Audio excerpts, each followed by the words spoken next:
Hello and welcome to glennzb TV for Wednesday, the show that puts glennzb into your virtual headset. Yes, I'm bringing New Zealand to the world, and the world to New Zealand. And I'm just, geez, sometimes you just want to say, go away. Could this be the end of fish and chips? Is the subtitle for a photo on the News Talk ZB website. Harvard University's Professor Eric Rim has told people that half a dozen fries is the most you should eat in one sitting. 6. He says they are starch bombs and are a key contributor to heart disease. Part of the problem is that many chips get rid of the nutrient-rich skins. Well, can I have more than 6 if I have the skins on? Wedges. Can we, if I promise to do that? All I know is that every time I look at that picture, saliva just starts pouring out of my mouth. So I think we're gonna ignore that bit of research, I think. Now, other stories that we need to pay attention to. Let me just read you this and see if you can spot what drew my attention. New charges are on the table for harness racing figures after a long-running police probe into race fixing.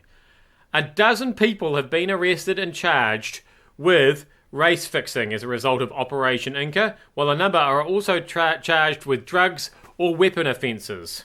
Police have filed 13 further charges against various people. Right, okay, so horse racing, it's all fixed, it's all crooked, we all knew this. But did you notice the weird bit in that? That's right. Weapons offences. Why are there weapons involved in dodgy horse racing? It's weird. And another one.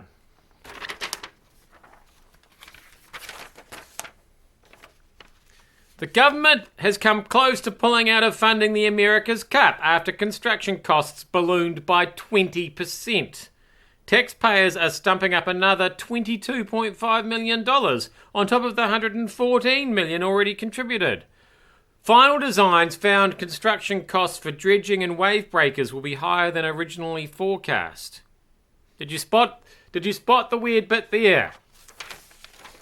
And I don't mean the fact that the cup is not a cup, it's a jug, even though they call it a mug, which is patently weird. I also don't mean that we're paying for this thing in the first place and that nobody ever asks when we're told of the economic benefit of how much money it brings into the economy, how much money was going to go into the economy anyway, even if there wasn't the America's Cup. Nobody ever says, actually, it turns out some people would have come anyway and visited, even without the America's Cup. Nobody ever says... Anyway, I'm not talking about any of that.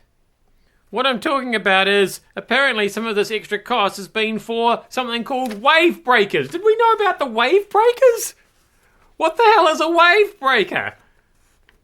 We're just calming the oceans now for the America's Cup. Amazing. Brilliant. I'm sure the surfers will be delighted. Finally, that's not really news department, Australia. It turns out they may have proved fertile ground for a setup with a fake terror plot.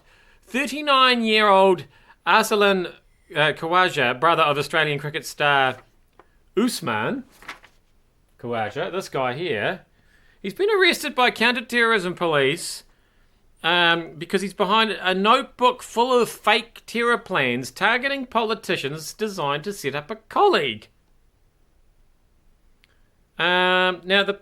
Apparently they don't think that these were real plans. There's no real threat. So they've arrested him for pretending to be a terrorist. Is that a crime? Pretending to be a terrorist?